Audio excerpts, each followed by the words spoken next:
আলামিন এই রমজানুল মুবারকের জন্য এইটার নাম দিয়েছেন শাহরু রমাদানাল্লাযী উনজিলা ফীহিল কুরআন।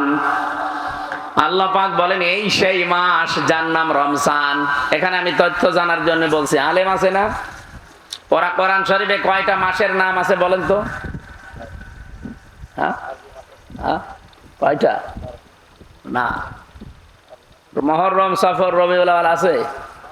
নেই। ওরা কোরআনে মাত্র একটা মাসের নাম আল্লাহ দিয়েছেন, তার নাম রমজান। 12টা মাসের নাম সূরা তাওবা একবারে আছে, কিন্তু নাম নেই। ইন্না ইদ্দাতাশ শুহুরি ইনদাল্লাহি 12 শাহরান ফি কিতাবিল্লাহ।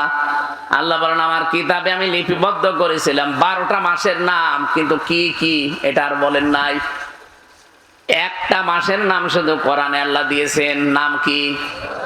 আরো জোরে বলেন।